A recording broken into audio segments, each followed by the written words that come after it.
Hi, everyone. I'm Megan Berg, And I'm Dr. Jeanette Benigas. and we are here to fix SLP. We are discussing the biggest challenges that are currently holding back the field of speech language pathology. We present the issues with facts and invite you to be part of joining our movement to make things better, one conversation at a time. Let's fix SLP.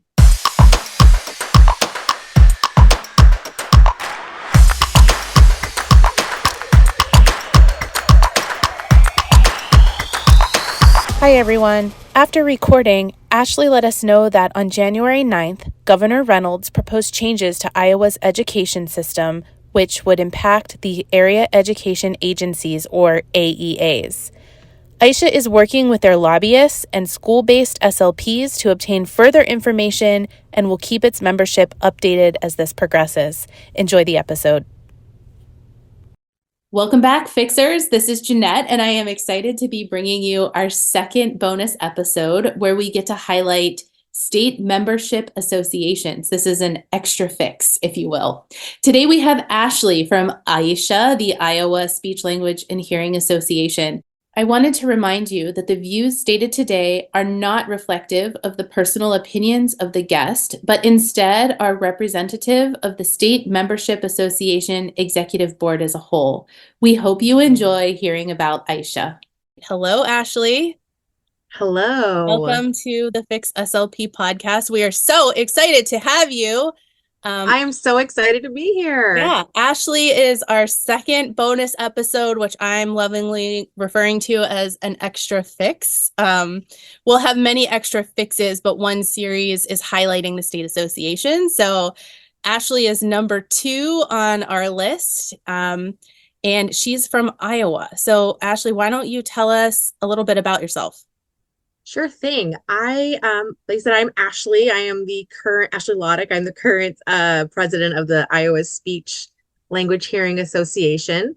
I'm in my second year. We do go for 2-year terms. It has been quite the learning experience. We've had a lot of ups and downs these last couple of years, but I'm really excited to share about what we're doing with you guys.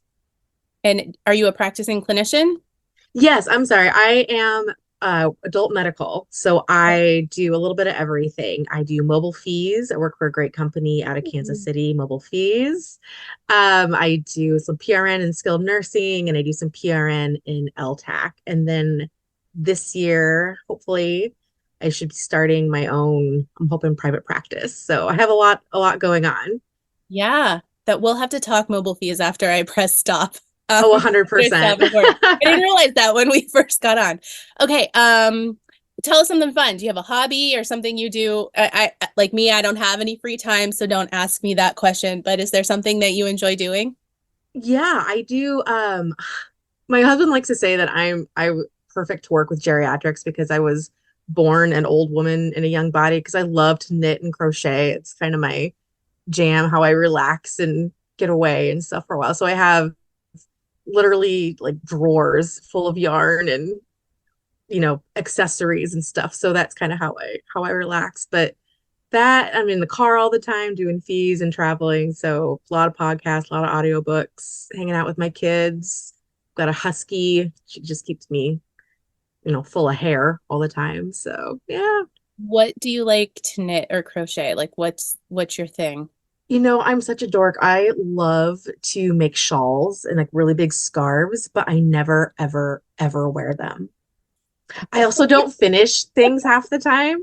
So I love to start a new project, but I'm terrible at actually like following through and finishing one because I'm like, well, this is a pretty pattern. Let me try this. I'm going to do this one. So I have a lot of half done projects. That's part of my New Year's resolution actually, is to finish some of the things that I started. Amazing.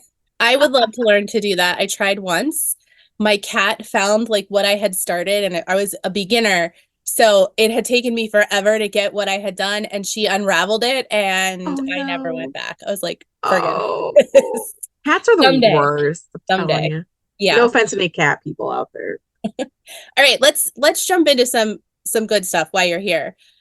What do you love about your state association? Like what drew you to it? Why did you get involved? What do you love?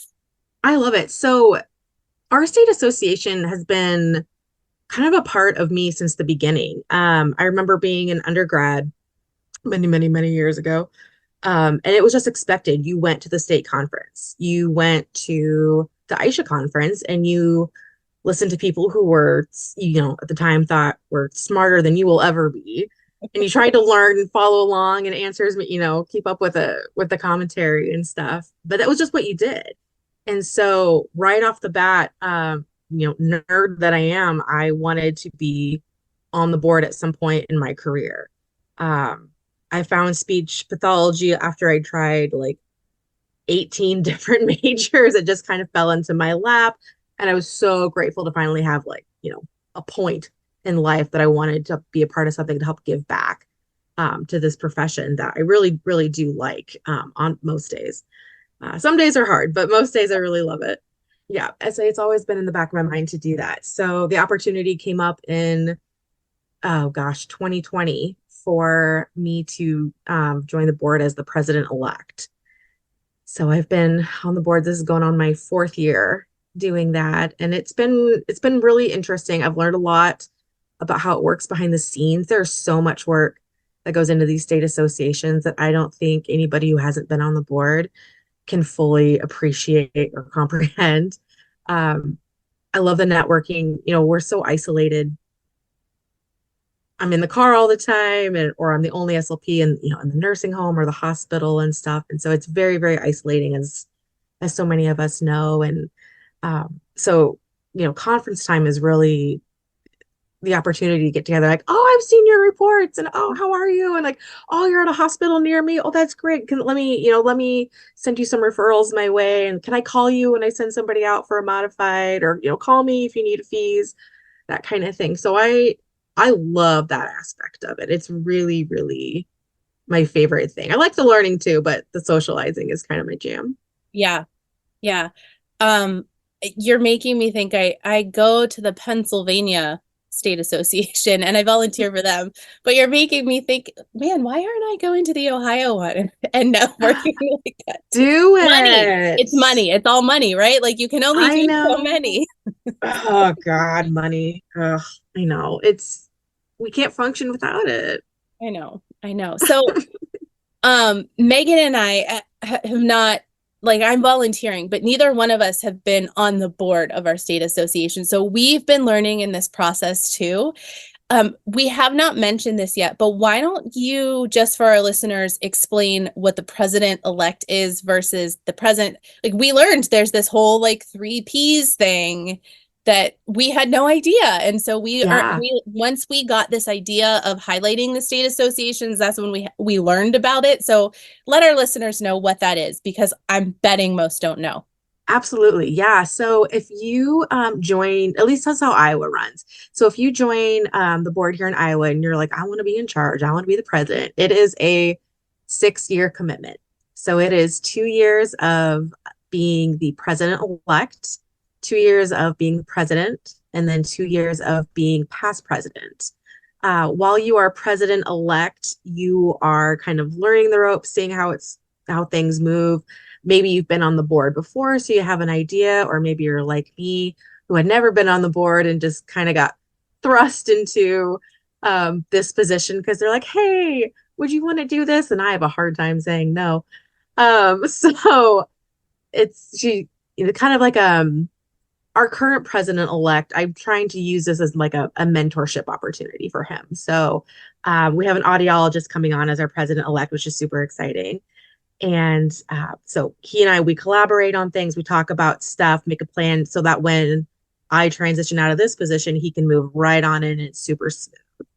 Our past president position is they're a non-voting member of our board. They're more like, can I call you and say, hey, how did you guys handle this? What do I do? More of a collaborative kind of situation there. But and then they're also on the board of our past president is also on the board for our foundation, which supplies scholarships and things to our student members. So that's how it works in Iowa anyway. So it's a commitment.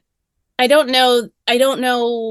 I assume most have all three. It seems that way, but not all of them do. I think we've encountered one or two that don't quite operate like that.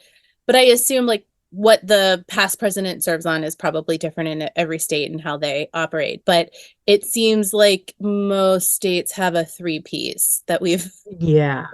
we've gotten to learn about. So that's been interesting. Mhm. Okay, so what is Megan and I, obviously, we've fallen into this advocacy role. So one thing we want to talk about with you is one area of advocacy that your state has undertaken in previous years that has Mhm. made a difference for clinicians.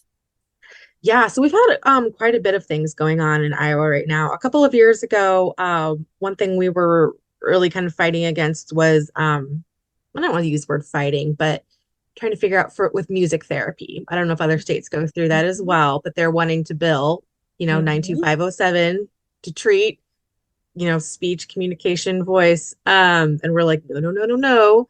Mhm. That's, our purview. We did finally, after I think we went round and round in the legislature for God, probably a decade, maybe. Um, we finally got language that everybody was happy with. And so speech, that 92507 is still the purview of speech therapy and not for our music therapist. So that was a big win for us. That I have goosebumps. Do you? Oh no. Yeah, legit. That's amazing. That is one of my areas that obviously we can only do one thing at a time. Megan and I are going to be around for 47 years, just so you know. We're going to be doing this podcast at like 87, and the young clinicians are going to be like, who are these old ladies? Because there's so many things that we want to do, but protecting our codes is so close to my heart. It's really something that I would love to see us take on as a nationwide group of SLPs, Oh yeah. however that looks. So I'm assuming that code protection is unique to Iowa only. Yes. Yes. Yeah. I don't know if people realize that or not either. And this is Probably why we not. have a lot of these encroachment issues, especially in our corner of the world with dysphagia. Oh yeah. Occupational therapists, Mhm. like the one company that I had to leave because they were forcing their SLPs to train OTs and giving them an 8-hour course, and then they had to mentor. And I know exactly what company you're talking about. we'll talk about that too when we Yes.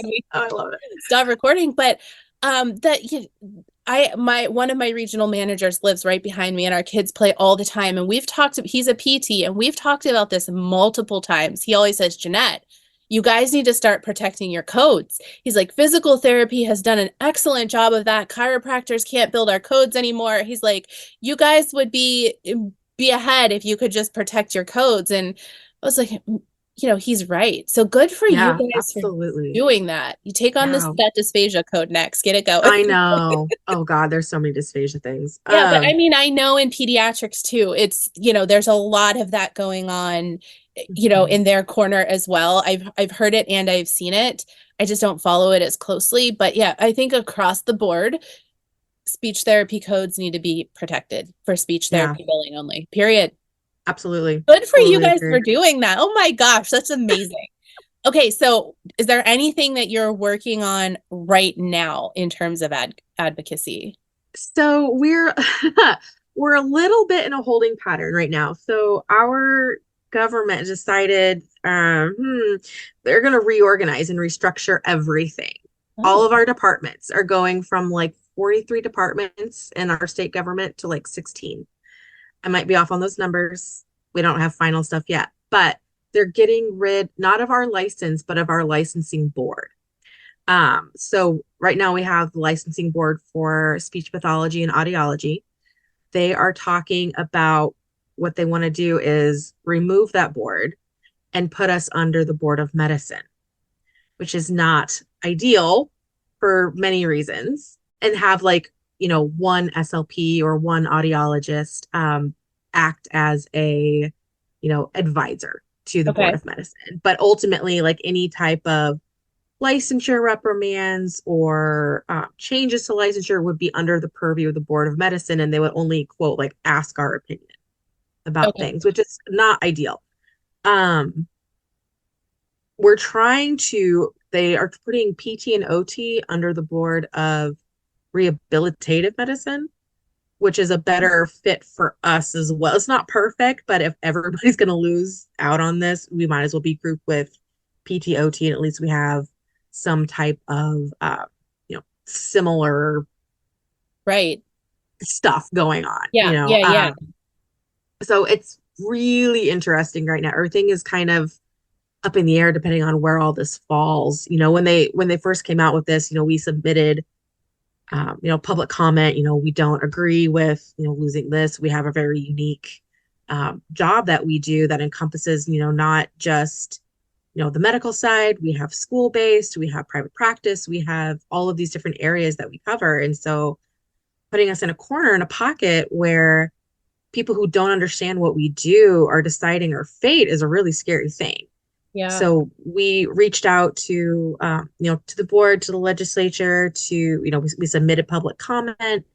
We haven't heard a lot back. Our lobbyists are in the know, and they're kind of keeping us informed about what's going on right now. It does sound like we have people are in favor of like, oh, it makes sense for speech to maybe move under this rehabilitative board versus the board of medicine. It's still not a perfect fit, obviously, but it's kind of where we're at right now. And I think until that all gets straightened out, we're in a little bit of a holding pattern, just because that's sort of like the big agenda thing that our governor wants to pass and get going. That makes And sense. in an attempt to, streamline things. Is We'll there see.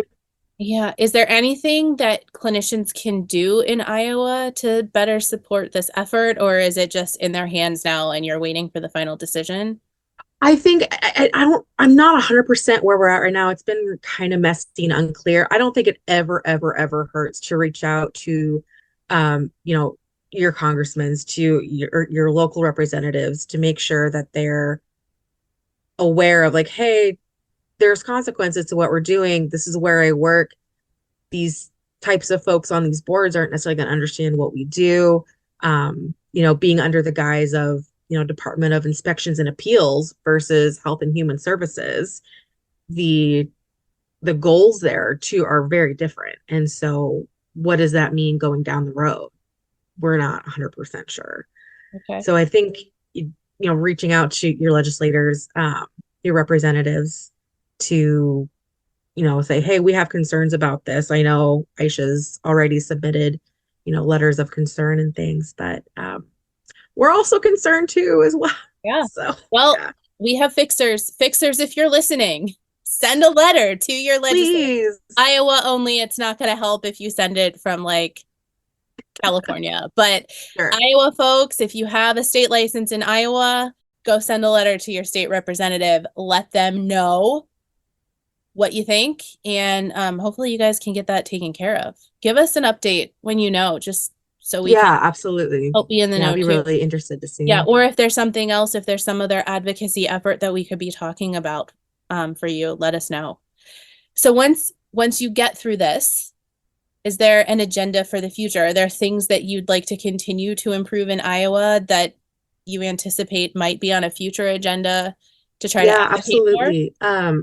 Reimbursement has been a big issue with Medicaid, especially for our peds folks. They are being denied across the board for if they've had speech longer than a year. They're getting maybe one visit a month, one visit every 6 months. We have a wonderful liaison to the board who's been working in private practice with peds forever, and she's had meetings with the different Medicaid companies here in Iowa, because we're privately funded Medicaid. And she's had a lot of meetings, but not a lot of success. Okay. Which other places that I've heard are kind of going through this too. Same thing. They'll talk, but nothing really changes. We just got it. And I talk like I was involved. I was not involved at all. We just got it changed in Ohio. And in a couple days, I am interviewing the woman. Her name's Brianna.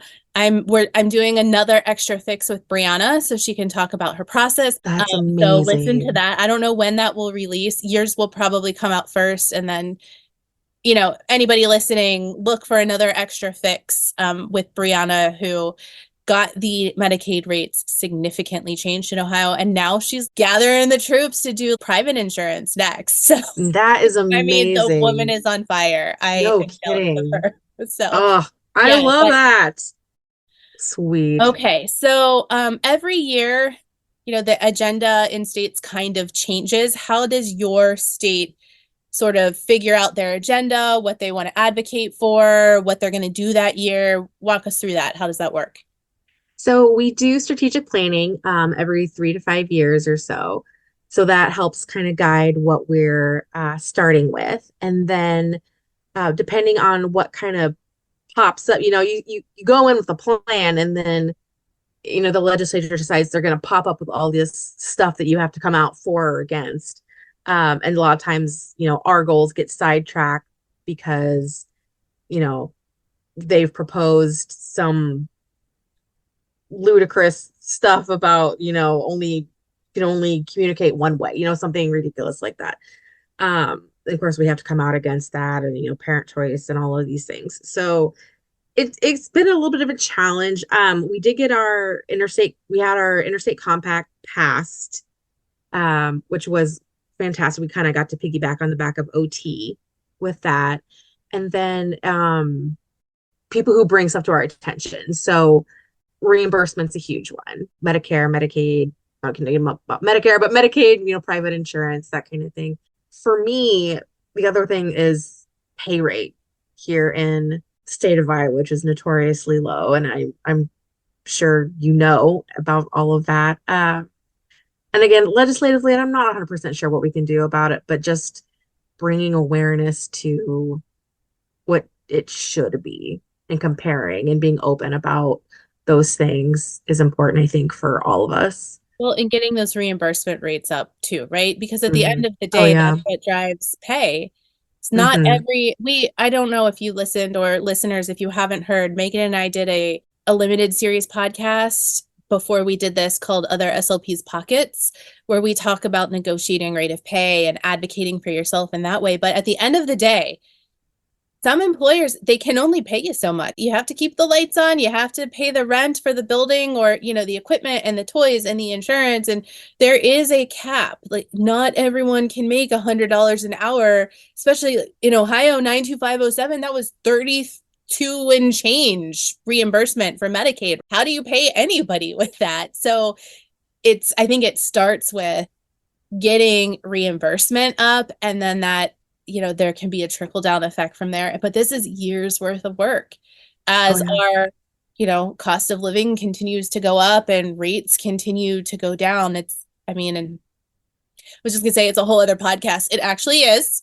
It's a really good one, guys. I listened to it. Go listen to it. It actually is a whole other podcast. So I'm gonna skip our next question, because you said something where, sometimes members will bring things to your attention. So when members want to bring something to the state association's attention, how can clinicians best communicate their ideas and concerns to the association? And then once they do that, what do you guys do with it? How do you receive those, and what do you do with them? Yeah, so the best way to communicate with us is to email Aisha@aisha.org. Try to keep it as simple as possible. So isha@isha.org. That goes directly to our executive director, Suzanne, who is a lifesaver and not an SLP or an audiologist, but organized, which is, God knows we need it. So she will send that on to us. So we have VPs for medical, for schools, for audiology. And so part of their jobs is to, receive these queries, look at them, respond to them, get more information. We get stuff about, how many CEUs we need. Can they all be online? We get stuff about, can we bill this and this on the same day? What limitations do CFs have in the state of Iowa, licensing type things. You can also, email the licensing board too for those types of questions. I think some people get confused that the licensing board and the state association are the same thing. They absolutely do. They absolutely do. And I totally get it, because I think I thought that until I joined the board, which is embarrassing to say. But they're not. So we can always, help direct people, that direction. And in doing that, we've learned a lot of things too. We're like, oh, this is a huge problem. Like, I didn't know until somebody asked that Iowa doesn't reimburse fees Medicaid at all. I mean, I'm like, wait, what? I figured it was bad reimbursement, but I didn't realize it was zero. But they'll let you do it for free? You're allowed to do it? You just I believe so, yeah. I mean, who would? But no, right. But yeah, I mean, it's a whole thing. So that's, again, on the agenda of things to get fixed and passed and to get us, taking care of these people. so if someone wants to join your association, what can clinicians in your state expect as a member?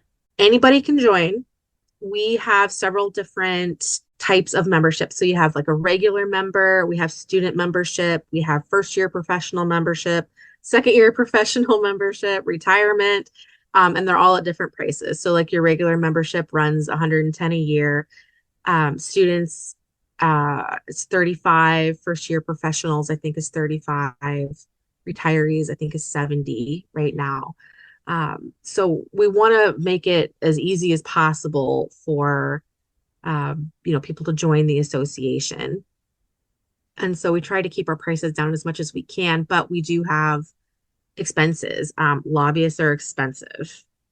We wouldn't have a clue what was going on without our lobbyists. They really keep us in the know. And so they do a great job. So, paying for those, paying for our executive director, who we would not be around without Suzanne. There is so much to running, a nonprofit, a group like this, because there's taxes and convention planning and like how to negotiate a contract for a hotel, like all of this like stuff that SLPs, again, we're SLPs. We don't do that, but so having that is really important. We are trying to be really transparent with our members so that they know what's going on, what their money is getting them. So we do our convention. That's a member benefit.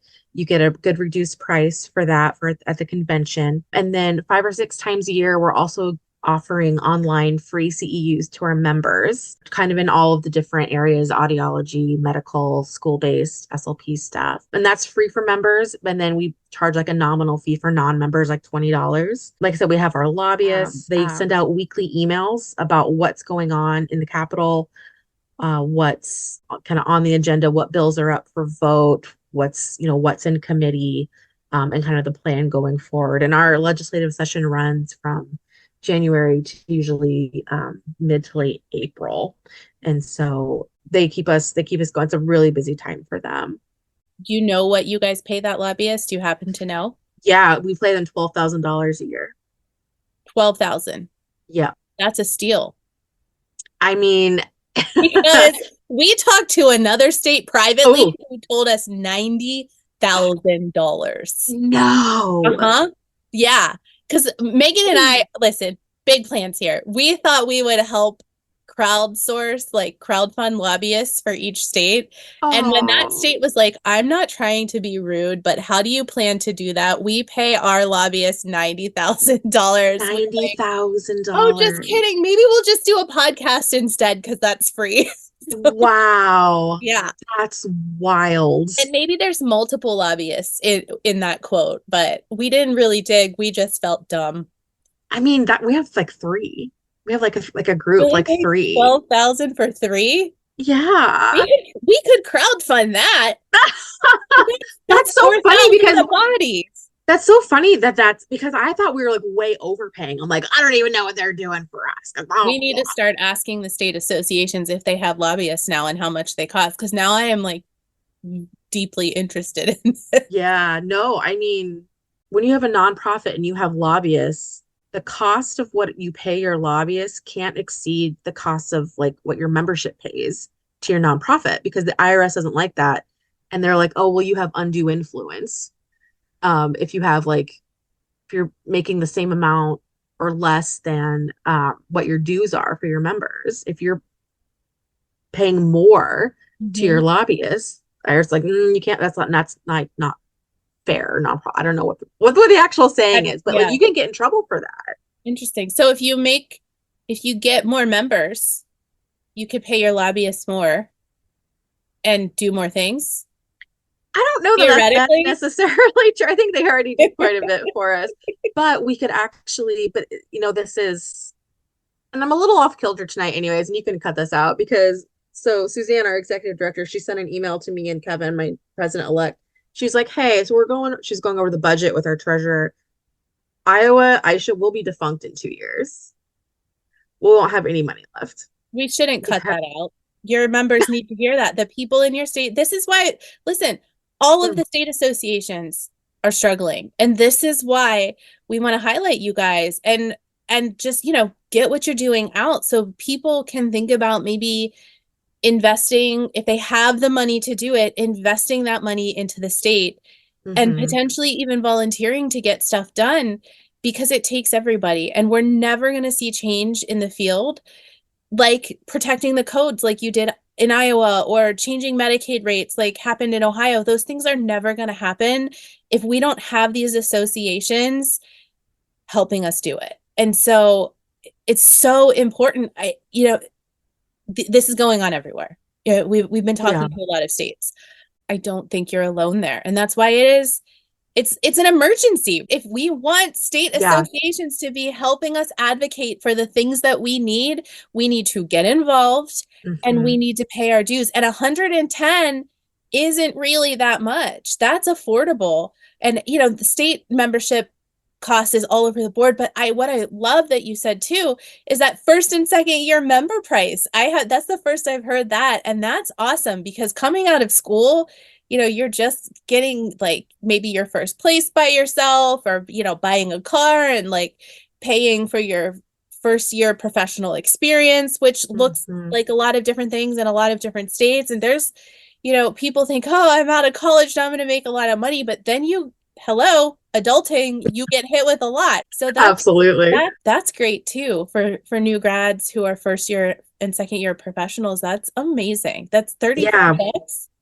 Yeah, you can spend that at a nice dinner if you have. Oh, I know, right? Yeah, we want to make it as easy as possible for people, to transition and to come out and to be part of this. And I know I do. I remember the first time I was like, I got to pay how much money to ASHA and this and my state license, and they want this too. Like, that's crazy. But of all the things, of all the people that we have to pay for all the stuff, your state association is the one doing the work, who can do the stuff that's going to affect your life day to day. And so if you're looking for a smart place to put your money, put it there, put it in your state association. We have over 1,600 registered SLPs in the state of Iowa, and less than 300 are a part of our state organization. We absolutely have room to grow. If you guys can do the math on that, if we have 300 people times $110 a year, that math ain't mathin'. No. So we will be, if we do not get, it is dire. If we do not get members, we will not exist. That's just the long and the short of it. And we won't be able to provide the CEUs, and we won't be able to provide those networking opportunities. Now that we've guilted them, where can they go? They can go to www.aisha.org. Okay. You can absolutely join right from there. You'll have access to our member directory. You can find SLPs and audiologists across the state. We can do, again, we're offering CEUs, we're offering networking opportunities, advocacy opportunities. You can join our membership committee. You can join our advocacy committee. You can join our committee for our annual Hill Day that we're having coming up in March.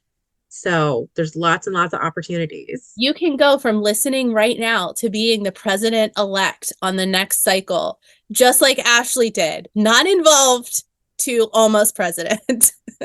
That's exactly right. If you're going to dive in, you might as well dive in. All in. Head first. Version by fire. Exactly. Yeah. So how about socials? Do you have socials? Do you have handles that you could give us? We do. We have socials. We're on Facebook, Iowa Speech Language Hearing Association on Facebook. And then we do have Instagram, but we don't use it probably as much as we should. We're working on that. All right, Ashley, is there anything else you want our listeners to know? Anything else you want to talk about? Really the only other thing I wanted to do was just to say one other thing. I know this is an SLP podcast and I love being an SLP, but I do want to shout out the audiologists in our state. Our last conference we had in October had almost an equal number of SLPs and audiologists attend, That's great. which is amazing. We also had our largest student turnout ever, which was also amazing. We have on our board, we have 2 open board positions as well. If anybody's listening, we'd love to have you apply for a couple of board positions. Same thing, Aisha at aisha.org for email if you're interested. And then but on our board, we have, let's see, 1, 2, 3, we have half of our board is audiologists. And that's really exciting. Again, I know it's an SLP podcast, but we're doing some really exciting things for audiology too. So we're all just working together. We have a smattering of listeners. We have a physical therapist who reached out to us and asked us to post to the top of our socials what the CCC is. Oh, And I just had to write back and say, listen, we scream and shout about offending speech pathologists. There's nothing more we could, like, that would be the number one offense if at the top of our page we're like, and this is what the CCC is. Yeah. So we do have listeners from all over the world, but also then like there's just a little smattering. So maybe an audiologist will hear this, and that's great. All right. Well, if that is it, everybody head to aisha.org, at least everybody who's in Iowa. Join, volunteer. They need execs. Reach out to your legislator. Lots of calls to action here for Iowa. Thank you so much for doing this with us. It just brings me so much joy to be highlighting you guys. And again, that advocacy, that previous advocacy is still like, how it's almost 9 o'clock at night here, but I'm pumped up and ready to go. No, I'm so glad. This was so great. Thank you so much for allowing us to give us the opportunity to highlight what we're doing here. And hopefully that'll help us keep trucking along. Yeah. All right. Keep in touch. Thanks a lot, Ashley. Thank you. Thanks for fixing it, everybody. Bye.